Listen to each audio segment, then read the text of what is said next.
None of us would. See you tomorrow. Now we're live at Waddington tonight, marking 100 years of history here, and also not just at Waddington but also Cranwell and Scampton as well.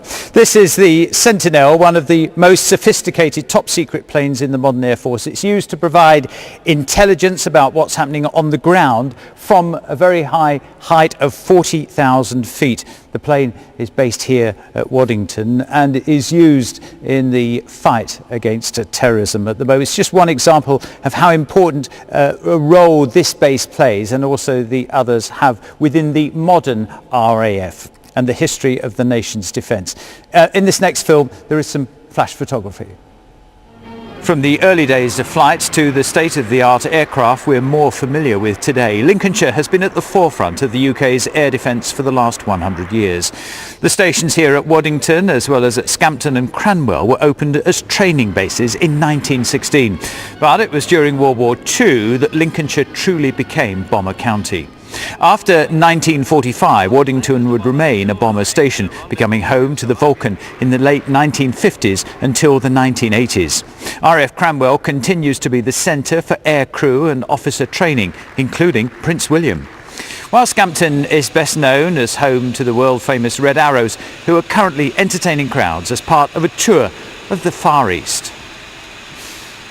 Well, look at this, the size of Hangar 51. As I say, here's a nice view of the Sentinel, one of a handful of planes here providing surveillance and intelligence for the RAF in combat zones and operations around the world at the moment. Now this plane, this is as close as I'm allowed to get. It is top secret, and we were not allowed anywhere near inside this. It is that secret. We're certainly not allowed to broadcast from inside it. But the good news is they did allow me in the Sentry, the AWACS, one of the plane, you've seen it flying across the county and beyond, with its famous radar dome on top. You know the plane. They did allow me in that. And Adam is the crew's tactical director. And last week he showed me around. Adam, that's what everybody knows, the dome up there. Tell me what it is. It is in fact that, the rotodome. Encased in it, is the radar, so it's 6 feet tall by 30 feet across, 30 feet wide. I can't believe that it's 6 feet tall, so I could actually stand inside that, couldn't I? Yes, you can, and our engineers do that just to... Do they? To maintain it. And yeah, it looks like a mushroom, even from here, close up. Yeah, it is. It's, as I say, it's a Boeing 707 airframe, so it's quite a large airframe, so it makes the rotodome look deceivingly small. And briefly, very simply, what information does it give you? It detects everything, so the radar's out there and detects maybe all the air contacts that it can see in a given area, and it puts it through to the computer inside, so we can detect and process it. Will you show me around? Yeah, most definitely. Let's go and look. Okay, Adam, well, we're inside. Oh, there's some what are these, beds? Yeah, they're bunks, so there's 3 here and there's 3 just off the shot, just around the corner, so 6 bunks. So when they're not doing any work, they just have a lie down and enjoy the flight? Something like that. Now this is where you sit. Now your seat is not facing your controls. Why is that? Oh, we face away from the consoles for takeoff and landing. Right. So I face rearward. And then you turn your chair around and do your work, and you've got your workstation here. Now on the screen, what information will you be told from the radar dome that you get here? We get a series of dots, and that may give us no information, it may give us quite a lot of information, but we as a team, we process that and act on it. So a dot is where there is some activity, and then you will inform pilots of where there are other aircraft? Yes, we would. So the team's broken down. Half of the team is responsible for surveillance, and the other half of the team is responsible for what we call weapons control. So they're the ones speaking to the aircraft. So the mission crew, there's 10, but on board there's 18 in total. So yeah, I sit here, so I'm in charge of the whole rear of the aircraft. And the dome will show you aircraft, I gather, 300 miles away, is that right? The range itself is classified. Well, I read it was 300 miles. I'm in the front seat. I'm actually in the captain's seat. This is a good feeling. I mean, maybe people expect it to be a bank of computers. It's fairly old school in terms of the equipment, isn't it? Yeah, it is. It's we say we're new 707s, but given that 707s are no longer in production, it was 1991 when these came off the production line, so they are the newest of an old airframe. So much to take in here. And the height off the ground, that's the thing that amazed me. I mean, I've never sat in the front of a Boeing, but you're so high up, aren't you? Yeah, it is, and as I said earlier about the deceiving size of the aircraft and the size of the rotordome, it is a big aircraft. And does the dome, being so big on the top, as we've talked about a few minutes ago, does that have an effect on the aircraft flying? Largely, no. It's surprising that. Yeah. You would think it would be, it would drag it, wouldn't it? You'd think so. Aerodynamically neutral, they say. That's amazing. Very, very, very interesting tour. Thank you very much indeed, Adam. Most welcome. to you. Thank you.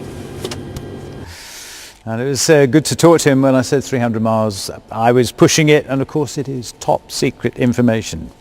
Now, it's not just RAF Waddington which is marking its centenary this year. RAF Cranwell in Lincolnshire is also marking 100 years of operational history. Once home to airships, it's become the base for all pilot training in the RAF, including Prince William and thousands of RAF cadets from across the UK. Back in the early days of flight, RAF Cranwell had a key role in helping daredevil aviators push their planes to the limit, as Joe Makel has been finding out.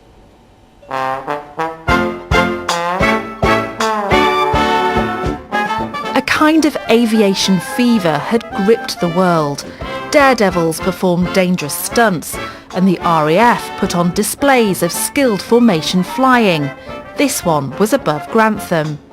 Pilots wanted to push their planes to the limit, to fly the fastest or the furthest, and this could be good for the military. You need as much range as you can on an aircraft. The farther it'll fly, with the bigger load, the more it can bomb. Simple as that, really. And at this time, the easiest way to develop was to aim for long-range records. Cranwell became a starting point for several long-distance record attempts. The planes were heavily laden with fuel, but its long runway gave them a better chance of taking off. Competition was fierce. In 1927, RAF Flight Lieutenants Carr and Gilman set a new non-stop record, flying from Cranwell to the Persian Gulf.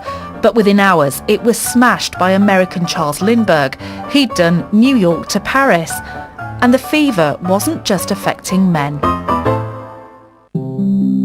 Glenup Castle in Scotland was home to the Earl of Inchcape, chairman of P&O Shipping. His glamorous daughter Elsie Mackay had been a silent film actress, but she was also a licensed pilot who dreamt of becoming the first woman to fly the Atlantic. When she qualified as a pilot, she bought her own plane, a de Havilland biplane. And she would often fly it in the area. She wanted to make the record attempt because she wanted to highlight aviation, for it to be taken seriously in Britain as the way forward. She kept the attempt secret from her family, who would have stopped her, but she quietly arranged a plane and a skilled co-pilot, Captain Hinchliffe, and a small 2-week window to take off from Cranwell. This was the end of February 1928. There was deep snow lying all over the country and they couldn't leave. Elsie was under pressure. Her presence in Lincolnshire was starting to attract press attention. The Air Ministry was telling them that their time at Cranwell was up, and they also faced competition from the Germans, who were also planning transatlantic flights. If they didn't go then, they would never get the opportunity again, and they were supremely confident that they would do it. The last sighting of Mackay and Hinchliffe was off the southern tip of Ireland. Experts believe a build-up of ice on the wings brought the plane down.